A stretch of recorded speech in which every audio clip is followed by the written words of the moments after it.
¿Qué tal? Muy buenas noches. Bienvenidos a una nueva edición de 30 Minutos. Vamos a conocer a otro personaje de la ciudad, a otro referente social que trabaja desde hace mucho tiempo en la Iglesia Católica. Él es sacerdote y lo presentamos de esta manera.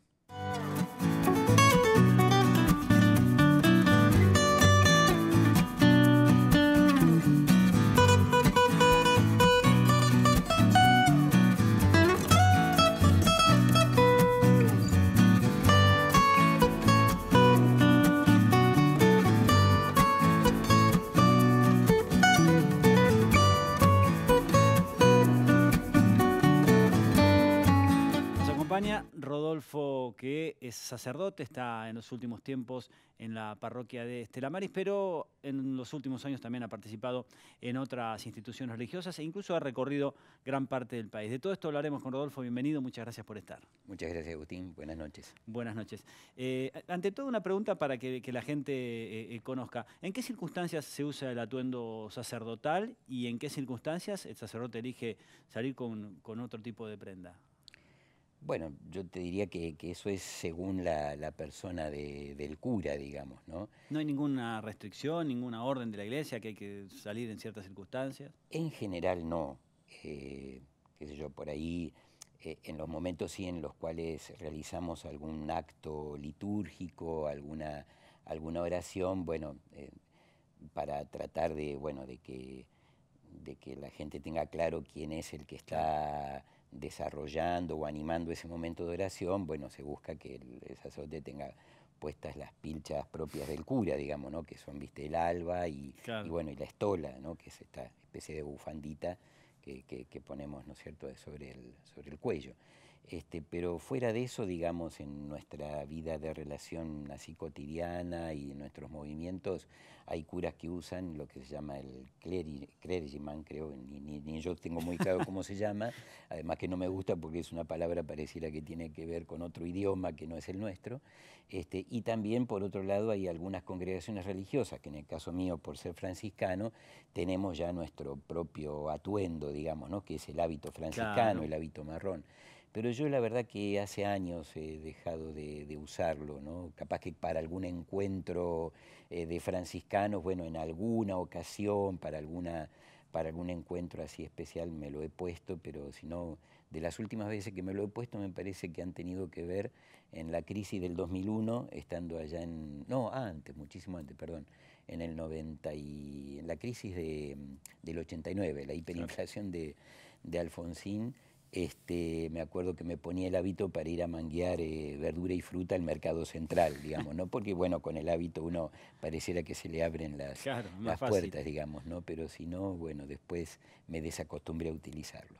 Es un mensaje también, ¿no? Para la gente, para los que van a la parroquia a charlar, uno es como el otro. Sí, a algunos les cae bien esto de que uno es como el otro y otros desean que uno no sea como el otro. Entonces, bueno, hay para todos los gustos, digamos, ¿no? Y elige cada sacerdote. Claro, sí, sí. Rodolfo, ¿cómo llegaste al sacerdocio? Bueno, una larga historia. Pues tenemos entendido que previamente habías estudiado en la universidad, Sí, tuviste otras vocaciones, por decirlo de alguna sí, manera. sí, sí, sí, sí. Sí, yo me terminé la escuela secundaria en el Colegio Nacional de Bahía Blanca, lo Ni que era. siquiera una escuela religiosa. Ni siquiera. Y de eso la verdad que de alguna manera también estoy un poquito, no sé si cabe la expresión, pero decir, estoy orgulloso de haber ido siempre a la escuela pública, tanto de la escuela primaria, la secundaria, como bueno, después la universidad, ¿no?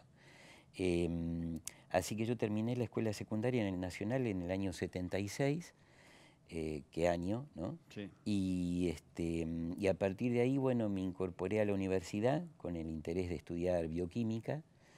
Después, allá por el año 82 más o menos, andaba medio trabado en los estudios porque fui siempre un poco medio obse para el estudio y creía que tenía que, bueno, que estudiar de cabo a rabo cada materia y no zafar. Me parece que en eso me había pegado fuerte. Me acuerdo de una profesora de introducción a la química, que algunos de los televidentes quizás la recuerden con cariño también, Ana María Caviglia. que ella, bueno, creo que en una primera clase de introducción a la química nos dijo que a las materias no había que sacárselas de encima, sino que había que ponérselas encima. Y bueno, yo me lo tomé muy en serio esto, el tema que, bueno, que llegó un momento en la carrera en que estaba medio trabado, y ahí surgió la oportunidad de trabajar, así que a pesar de que no era un egresado de una escuela técnica, pero con las materias que ya tenía aprobadas en la universidad, pude entrar a trabajar a Polisur. Así que estuve trabajando 2 años, hasta el año 84, y en ese año, bueno, entré a la Orden Franciscana. El por qué, la verdad que, bueno, cada vez que uno lo cuenta, yo por lo menos ahora hace rato que alguien no me pregunta por esto, pero creo que en otra época en la que yo era más joven y que me preguntaban con más insistencia o frecuencia, ¿no? El por qué siempre me parecía contarlo de una manera distinta, porque, bueno, realmente son como miradas diferentes que uno va teniendo de la propia historia, ¿no? Pero bueno, yo diría, bueno, los caminos de la vida, ¿no? O dicho en los términos en los que el Papa Francisco ha venido utilizando, Dios me primereó, dice el Papa, ¿no es cierto?, de que Dios nos primerea, y yo creo que en ese sentido Dios me primereó. Creo que tuvo que ver en parte también con el haber conocido a los franciscanos de allá de la parroquia de Loreto, ¿no? En mi adolescencia. En el año 82, me acuerdo, fue una movida fuerte de los jóvenes, porque fue la fundación de lo que era la JUFRA, Juventud Franciscana, que fue un movimiento bastante así participado en Bahía Blanca en otra época, creo que todavía existe. Y yo, bueno, fui uno de los miembros fundadores, digamos, ¿no?, de la Juventud Franciscana en Bahía, porque esto tenía que ver con los 800 años del nacimiento de Francisco de Asís.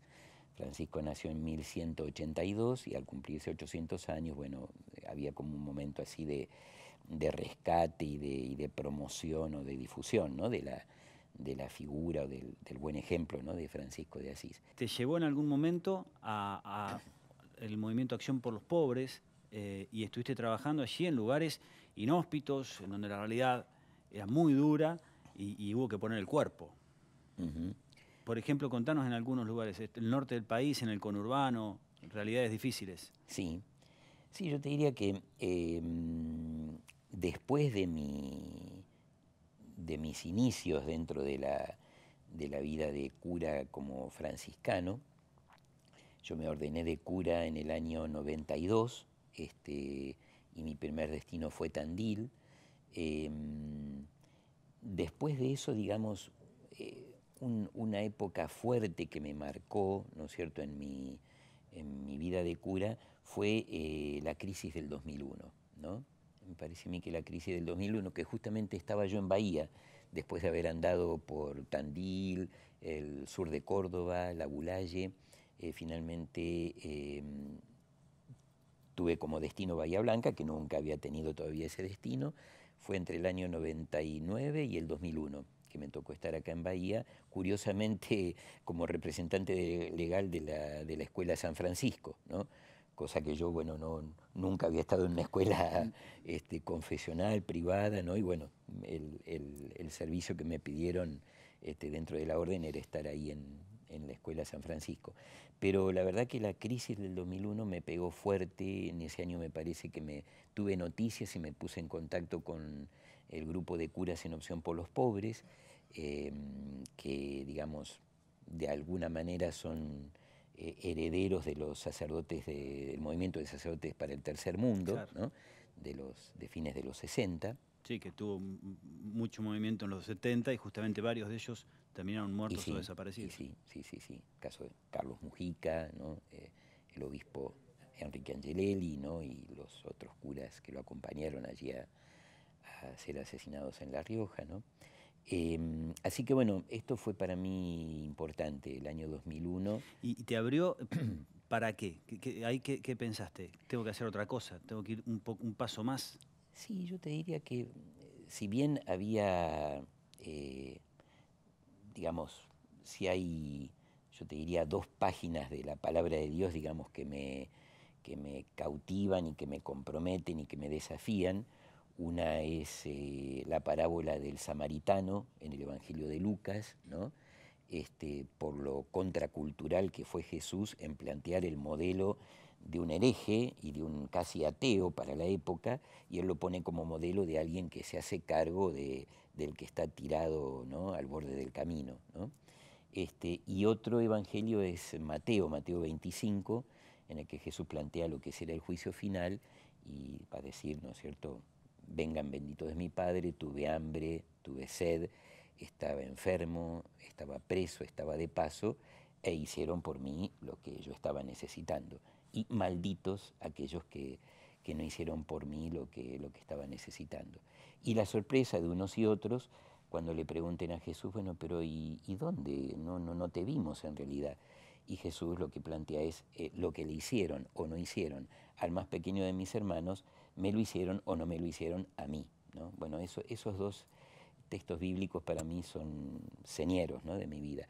Pero a eso, en el año 2001 y el contacto con el grupo de curas en Opción por los Pobres, me despierta al descubrir que la pobreza no es casual, que la pobreza no es cuestión de suerte, que la pobreza tiene causas, ¿no? Y que esas causas tienen mucho que ver con la injusticia, ¿no?, de un sistema, ¿no?, que entre las pocas cosas que produce, porque en realidad no produce, pero sí produce humanamente pobres, produce indignidad, ¿no? Y esto a mí, digamos, como que me abrió la cabeza, digamos, a una mirada crítica, ¿no?, del sistema económico fundamentalmente y político al servicio de la economía en el que estamos viviendo, que bueno, que es la postura crítica también del grupo de curas en Opción por los Pobres. A principios del 2002, a mí me trasladan al norte del país, en la frontera casi con Bolivia, un pueblito de 8.000 habitantes, Aguaray, y ahí llego, bueno, en la circunstancia de los piquetes, ¿no?, que cortaban las rutas, especialmente los empleados que habían sido cesanteados y algunos indemnizados, ¿no?, de YPF, pero en plena crisis, ¿no?, YPF, gas del Estado, bueno, gente sin trabajo. Allá el movimiento piquetero tuvo un desarrollo muy importante y bueno, yo empecé a acompañar a los grupos de piqueteros, me he encontrado en situaciones bastante originales, ¿no?, en la ruta, hasta que finalmente, quizá un poco por causa también de cierta cerrazón y machismo, ¿no?, que había en algunos dirigentes piqueteros allá, que por ahí organizaban las asambleas en las que se tomaban decisiones a la hora justamente en la que no estaban las mujeres, porque las mujeres por ahí volvían al pueblo para atender a su familia, a sus hijos, y bueno, entonces, bueno, esas diferencias me llevaron a mí, digamos, como a desvincularme, ¿no?, del movimiento piquetero, pero ya me quedó un poco el cliché, ¿no es cierto?, Sí. de cura piquetero. El cura piquetero era sí, en Salta. En Aguaray. Muy crítico, ¿no?, del intendente del pueblo y por supuesto también del gobernador, ¿no? Bueno, allí empezaste de alguna manera una militancia que después acá en Bahía tuvo un momento de militancia partidaria y después podemos hablar de eso, podemos hablar del celibato, podemos hablar del tema del aborto, del Papa Francisco. Ajá. ¿Nos esperás unos minutos? Tratamos. Ya venimos con más 30 minutos.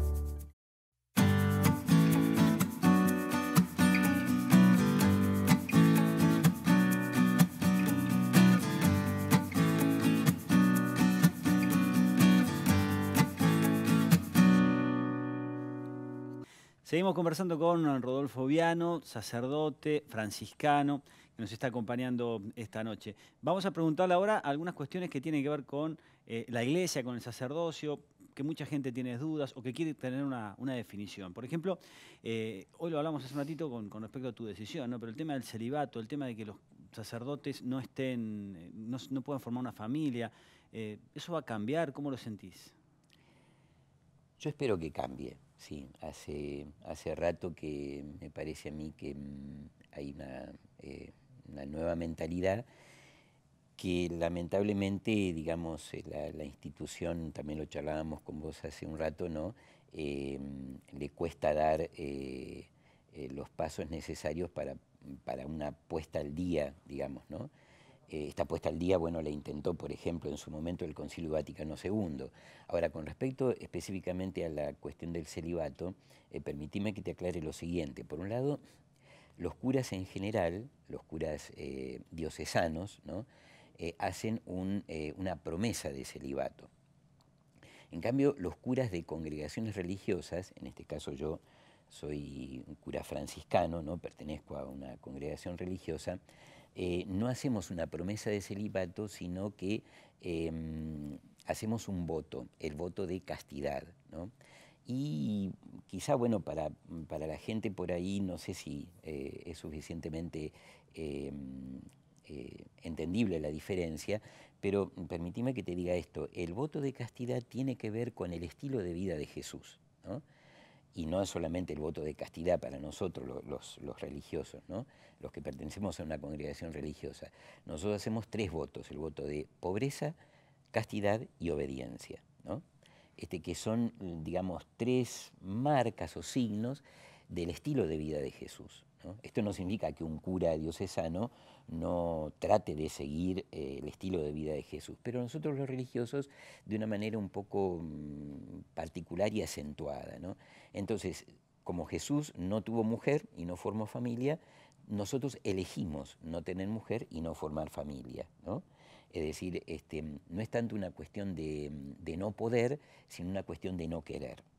Por supuesto que en el desarrollo de la vida de una persona, y me refiero hasta concretamente la mía, hay muchos momentos en los cuales esto le genera a uno ruidos y hasta dudas, y momentos en los cuales uno tiene que decidir cotidianamente, casi decir, bueno, ¿qué hago? ¿No? Porque aun cuando yo a los 32, 33 años, ¿no? Me consagré como franciscano para toda la vida, yo creo que incluso en ese momento, aunque tenía la formación y el tiempo necesario, ¿no? Fueron, ya te digo, del año 84 al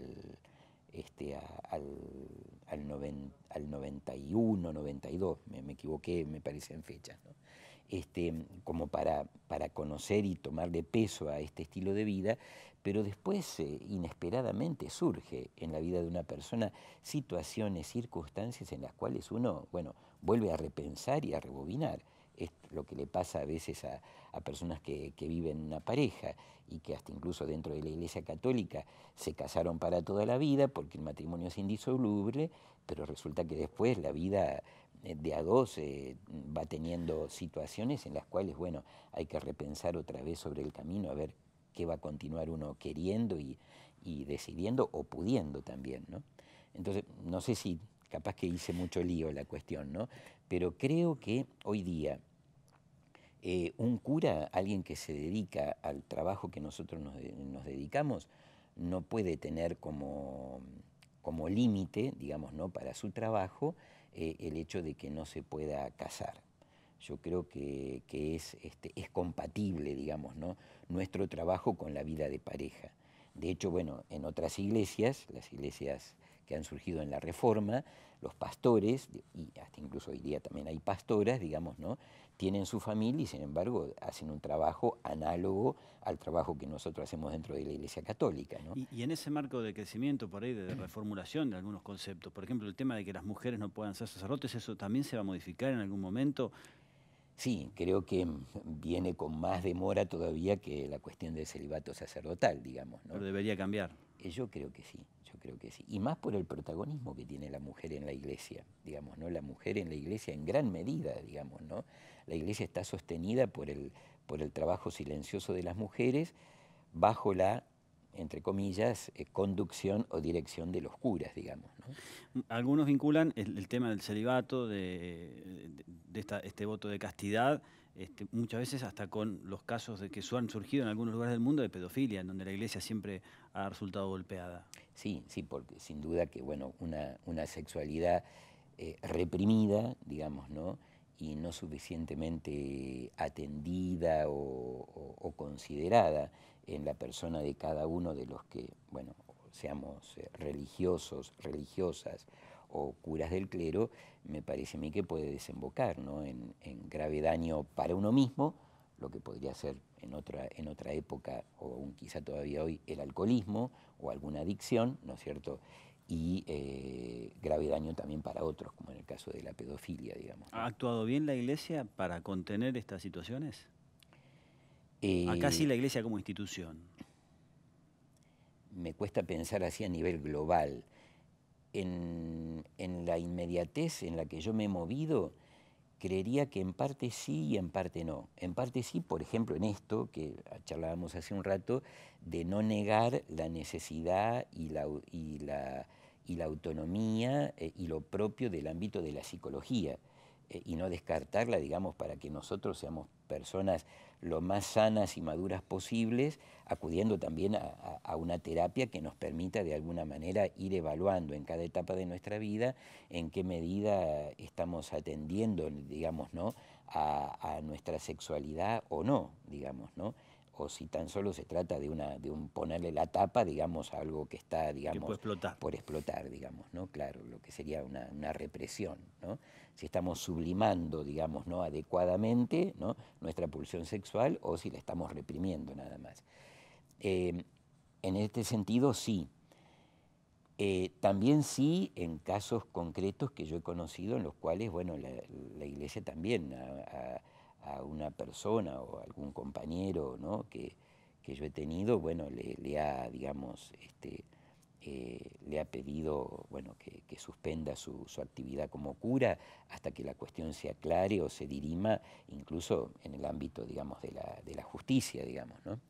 Y en parte no, cuando me he enterado de aquí y de allá, de personas que, bueno, que han tenido algún problema de este tipo y se las traslada, ¿no?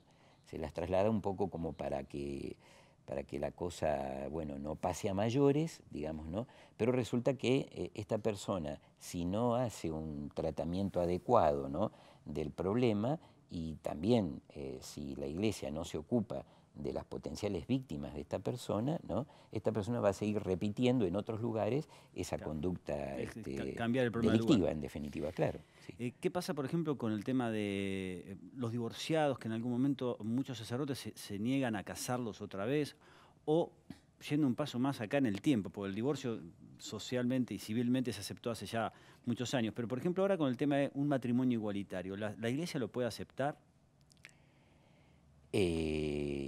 Institucionalmente y desde el punto de vista del sacramento del matrimonio, no, porque digamos, lo que sería propiamente, viste que la Iglesia reconoce 7 signos fuertes, digamos, ¿no?, de lo que se llama la gracia de Dios, que es el amor de Dios, que se da de alguna manera tanto misteriosa en cada uno de estos 7 gestos, empezando por el bautismo, ¿no?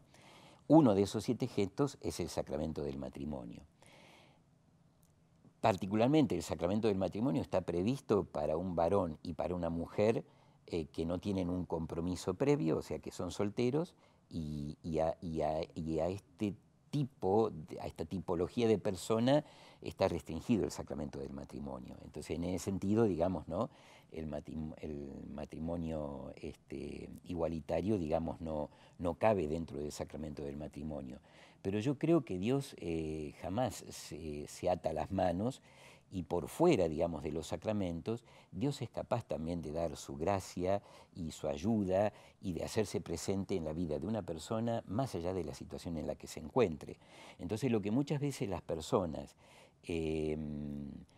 digamos, que tengan una preferencia sexual por el mismo sexo, o el caso previo que vos me planteabas, personas que, bueno, que ya no viven en su matrimonio sacramental y que están viviendo en una nueva pareja, lo que están buscando por parte de la Iglesia es una contención, ¿no?, y es hasta incluso gestos más inmediatos que el gesto de un sacramento, como es que un cura los escuche, un cura les ayude de pronto, ¿no?, a discernir, digamos, en decisiones que tienen que tomar, y a descubrir lo que de bueno hay en la vida de una persona, ¿no?, más allá del tipo de vida que esté llevando, siempre y cuando esa vida, por supuesto que si es buena, es porque no le está haciendo daño a nadie y no está victimizando a nadie, ¿no? Por el contrario, hay a veces matrimonios sacramentales que uno podría decir, ah, bueno, pero si están conservando el sacramento del matrimonio a lo largo de su vida, qué bien, son un ejemplo, y no, todo lo contrario, son un pésimo ejemplo porque quizá dentro de ese matrimonio hay violación, o dentro de ese matrimonio una de los dos es víctima del otro. Entonces se da esta situación que, bueno, ya denunciada por Jesús en su tiempo, ¿no? de la hipocresía, Claro. ¿no? Que es lo que, bueno, lo que arruina también, ¿no? a las instituciones religiosas o a la forma de vivir, digamos, ¿no? una religión, ¿no? Esto de tener chapa o de tener careta de religioso, de persona muy unida a Dios, esto que yo te decía cuando alguien me dice, ah, padre, yo soy muy católico, digo yo, sonamos, ojalá que en esto no haya hipocresía, que en esa cuota de hipocresía yo te digo que empieza por nosotros mismos también, ¿no? y por el lugar en el que la gente nos pone y en el que nosotros a veces nos sentimos muy cómodos, pero en realidad nosotros tenemos que reconocer que, como diría el Papa Francisco también, tenemos que ser pastores con olor a oveja, y muchas veces no lo somos, ¿no? Porque nos gusta, bueno, el ser pastor con la manija, ¿no es cierto?, y con cierta distancia respecto de las ovejas, ¿no? Un cura en la opción por los pobres que estuvo también ya viejito, ¿no? El hombre, ¿no? Viviendo en una villa en Quilmes, él le agregaba lo que decía el Papa, pastores con olor a oveja y ojalá que con olor también a oveja descarriada, digamos, ¿no? Hagan ruido, decía. Porque en definitiva, ya te digo, yo creo que las parejas homosexuales o las parejas de divorciados vueltos a casar o vueltos a formar pareja, lo que están esperando de parte de la Iglesia es la inclusión, ¿no? Y Jesús no le cerró las puertas a nadie, ¿no? Y a veces la Iglesia, en lo institucional, le hacemos, o sea, en lugar de recibir a la gente y de tratar de explicarle lo que es difícil de explicar, como en este caso, por ejemplo, de que el sacramento del matrimonio está, digamos, desde su Más raíz, restringido. digamos, no restringido, pero ¿cómo le vamos a negar una bendición a una persona? ¿Cómo le vamos a negar que podemos orar por esa persona, que podemos escuchar a esa persona, que podemos alentar a esa persona por lo que de bueno está haciendo o está viviendo, ¿no? Eso la verdad a mí me indigna, ¿no? Porque O sé sea, que en la hay, iglesia tienen que entrar todos, ese es el claro, concepto. sé que hay compañeros que, bueno, por ahí tienen una cosa mucho más estrecha y mucho más, Reglamentarista. claro, y que espantan a la gente, ¿no? Por eso han crecido mucho otras iglesias también, ¿no? Y sí, sin duda, sí, sí, sí. Las otras iglesias crecen quizá por una cuestión también de mayor libertad de conciencia que hoy tiene la gente. Antes la gente más bien eran católicos quizá por tradición, y hoy creo que vamos, esto ya lo planteaba hasta el antecesor de Francisco, ¿no? El Papa Benedicto, ¿no? Vamos más bien a un catolicismo de minorías y por convicción. Agregó esto, ¿no es cierto?, de que las minorías no es que somos minoría porque, bueno, nos encumbramos y nos consideramos mejores que los demás, no, nos ubicamos en un estilo de vida en que los demás no están dispuestos a vivir, pero que también va en sintonía con muchas otras formas religiosas dentro del cristianismo o fuera del cristianismo que tienen que ser contraculturales a esta cultura, digamos, de los grandes medios hegemónicos o de los grandes capitales, ¿no es cierto?, que van diezmando la dignidad humana. El aborto, un tema delicado en donde la iglesia sí tiene una posición firme y me parece mucho más unánime, por decirlo de alguna manera, ¿no? ¿Qué postura tenés con respecto a este Sí, tema? yo no sé qué tan unánime, es decir, sí en cuanto a la voz de los pastores, empezando, bueno, por los obispos, ¿no? Y también por la mayoría de los curas. Pero yo creo que el aborto, más allá de que, digamos, la doctrina de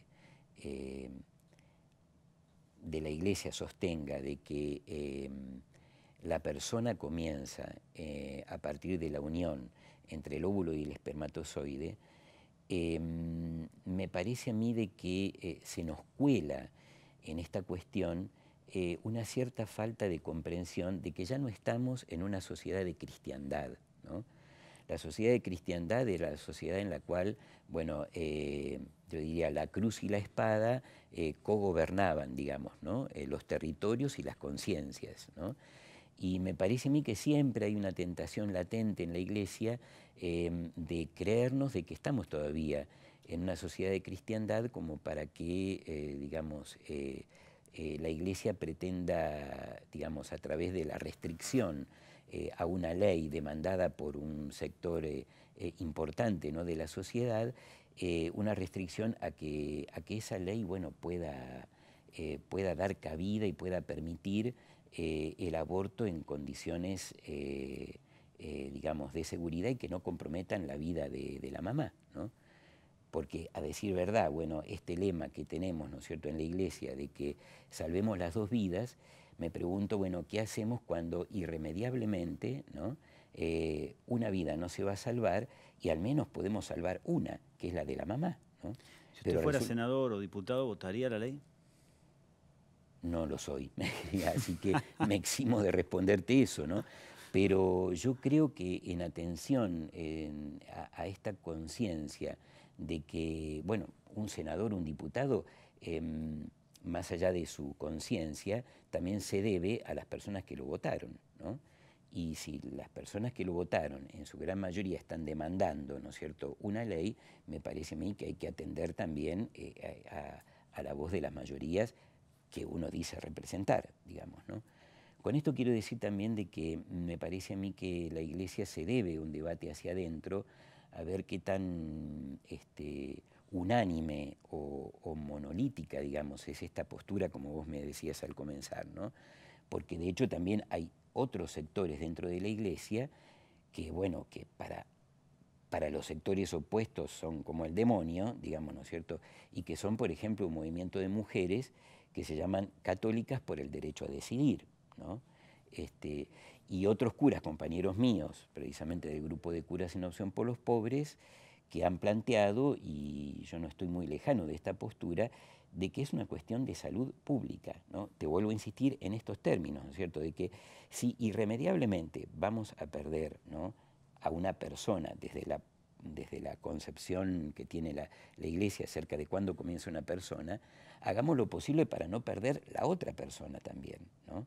Porque la otra persona también se va a perder. Y esto me parece a mí que la Iglesia también tendría que leerlo como un signo de los tiempos. Nosotros hablamos de los signos de los tiempos en el sentido de que, bueno, a veces hay cosas que acontecen en la cual uno tendría que darse cuenta si ahí Dios no está diciendo algo, y algo muy concreto, de que en vísperas o a posteriori, ¿no?, de la discusión del aborto en el Senado, creo, hubo mujeres, ¿no?, que murieron, ¿no?, y murieron por abortos clandestinos, ¿no? Entonces digo, a ver, me parece a mí que también tendría que pesar sobre nuestra conciencia la muerte de estas mujeres, ¿no? Y por otro lado también me animaría a decir, capaz que muchos disientan conmigo, de que la Iglesia en su doctrina y en su planteo, digamos, sí, doctrinario, ha sido protagonizada en gran medida por varones, ¿no? Y yo creo que esta cuestión, y por eso también el movimiento feminista, es una cuestión fundamentalmente de mujeres, ¿no?, que nosotros tendríamos que aprender, me parece a mí, de las mujeres a tener otras miradas, quizás un poco más amplias, o que nos ayuden a iluminar cuestiones que nosotros no tenemos tan claras, ¿no? Interesante el concepto. Una última definición. El Papa Francisco llegó con muchísima energía, con ganas de cambiar la Iglesia para adentro y para afuera. ¿Cómo lo ven hoy desde adentro de la Iglesia? A ver, yo te soy sincero, cuando lo eligieron al Papa Francisco esa tarde, digamos, ¿no?, del lejano 13 de marzo, creo que era, ¿no? Sí, hace ya 6 años. Sí. A mí se me cayó la mandíbula, ¿no?, porque no había estado muy de acuerdo con el Papa Francisco cuando era el cardenal Bergoglio, en su rol, digamos, también político en la Arquidiócesis de Buenos Aires, digamos, ¿no? Y respecto de esto te aclaro desde ya, ¿no?, muchas de las acusaciones que hasta incluso de dentro mismo de la Iglesia se hacen en contra del Papa, que se mete en política, digo, ¿y por qué no se va a meter en política, no? Si hasta un Papa, mira, te diría, preconciliar del Concilio Vaticano II, creo que era Pío XI, ¿no?, él decía que el amor político es la forma más excelsa del amor, teniendo en cuenta que lo político atañe al bien común, ¿no? Entonces ya no es el amor a los que son como uno, el amor al prójimo, el amor al que está cerca, el amor al del grupito de uno, el amor a la iglesia, sino que es el amor a todo el amplio espectro y abanico de la sociedad, ¿no? Esto implica la política. Entonces, ¿cómo no vamos a tener nosotros un amor político y un posicionamiento político, ¿no? Por supuesto, no partidario, para no generar, digamos, resquemores, digamos, ¿no? Dentro de una iglesia en la que, bueno, puede haber personas con distintas ideas políticas. Pero me parece a mí que un mínimo denominador común, digamos, tendríamos que tener, que es no podemos dañar al bien común. Y dentro del bien común tenemos que empezar por pensar en los últimos, ¿no? Hace un tiempo, creo que fue el año pasado, el anteaño, estuvo por acá el periodista Gustavo Campana, ¿no? Él decía, no son varios proyectos de país, ¿no? Sino que es un proyecto de país y un proyecto de colonia. Entonces nosotros, como cristianos católicos, vamos a estar a favor de un proyecto de colonia, ¿no? Vamos a estar a favor de un capitalismo salvaje que explota a los pueblos, ¿no? Y hace saltar la democracia por los aires, ya no con golpes de Estado, ¿no? Con la ayuda, digamos, de las Fuerzas Armadas, sino con golpes de Estado de mercado, ¿no? Y recientemente, en plena democracia, ¿no? Con medios concentrados hegemónicos promoviendo, ¿no? La fake news y un poder judicial, ¿no?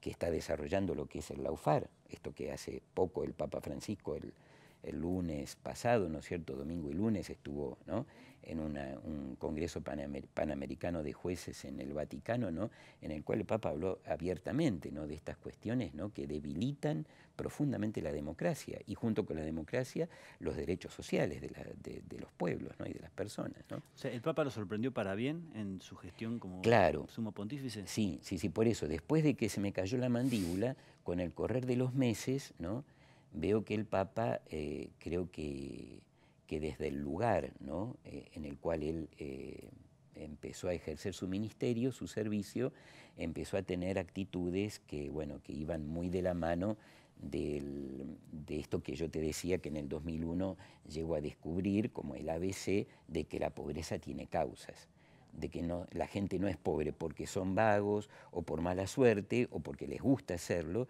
sino porque hay causas de la pobreza. Y las causas de la pobreza van de la mano de sistemas económicos injustos, a los cuales sirven algunos que dicen ser políticos, pero en realidad no lo son, porque bastardean la política, ¿no es cierto?, cuando se ponen al servicio de esos intereses económicos, ¿no? Entonces yo digo, sí, el Papa hoy día es un profeta, es un líder, lamentablemente con una interna eclesial también, ¿no?, porque hay muchos que lo corren, digamos, ¿no?,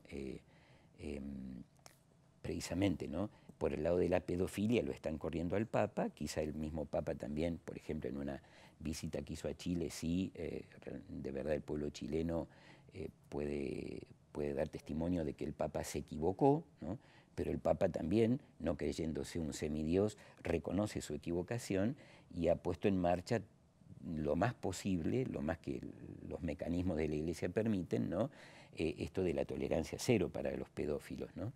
Pero a nivel, digamos, de denuncia profética, ¿no?, un profeta lo que tiene que hacer es denunciar por dónde no va el proyecto de Dios y anunciar por dónde sí va. El Papa lo es de una manera como no ha sido todavía ninguno de los papas antecesores y como lo que está necesitando el mundo de nuestro tiempo, en manos de un Donald Trump y en manos, bueno, de quienes nos gobiernan a nivel local también, ¿no?